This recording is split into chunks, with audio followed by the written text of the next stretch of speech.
தோஷங்கள் ஆகியன நீங்குவதாக பக்தர்கள் நம்புகிறார்கள்.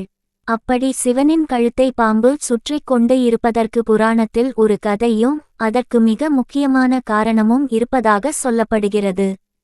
சிவபெருமானின் கழுத்தில் இருக்கும் பாம்பு பிறப்பு இறப்பு சுழற்சியை குறிப்பதாக சொல்லப்படுகிறது.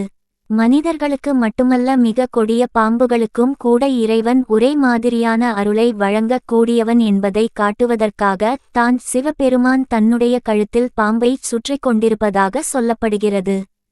சிவனின் கழுத்தில் இருக்கும் பாம்பு யார்? இந்து புராணங்களின்படி சிவபெருமானின் கழுத்தில் இருக்கும் பாம்பு வாசுகி. வாசுகி பாம்புகளின் ராஜா. சிவபெருமான் வாசுகியை கழுத்தில் அணிந்ததன் பின்னணியில் ஒரு கதை உள்ளது. பார்க்கடலை கடைந்தபோது தேவர்களும் அசுரர்களும் வாசுகி பாம்பை கயிறாக பயன்படுத்தினார்கள்.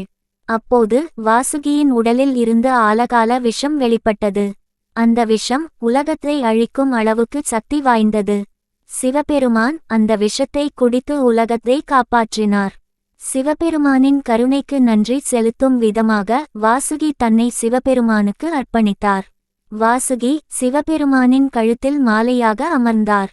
இது சிவபெருமான் இயற்கையின் சக்திகளை கட்டுப்படுத்துகிறார் என்பதையும் உலகத்தை காப்பவர் என்பதையும் குறிக்கிறது. வாசுகியை கழுத்தில் அணிவதன் மூலம் சிவபெருமான் எல்லாவற்றையும் மாற்றும் சக்தியை பெற்றிருக்கிறார் என்பதை காட்டுகிறார். பாம்பு ஆன்மீக வளர்ச்சி, புதுப்பித்தல் மற்றும் சுழற்சியின் அடையாளமாக உள்ளது. சிவபெருமானின் இந்த தோற்றம் இந்து மதத்தில் ஒரு முக்கியமான அடையாளமாக உள்ளது. வாசுகி சிவபெருமானின் சக்தி, கருணை மற்றும் ஞானத்தை நினைவூட்டுகிறார். மேலும் இது தெய்வீகத்திற்கும் இயற்கைக்கும் இடையிலான உறவை காட்டுகிறது.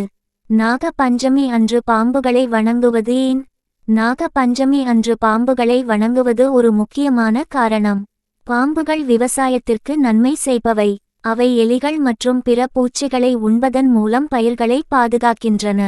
இதற்கு நன்றி செலுத்தும் விதமாகவும் பாம்புகளின் அருள் கிடைத்தால் ஜாதகத்தில் இருக்கும் தோஷங்கள் நீங்கும் என்றும் சொல்லப்படுகிறது. நாகங்களை வழிபடுவதால் நிழல் கிரகங்கள் என சொல்லப்படும் ராகு, கேது கிரகங்களின் அருள் கிடைக்கும்.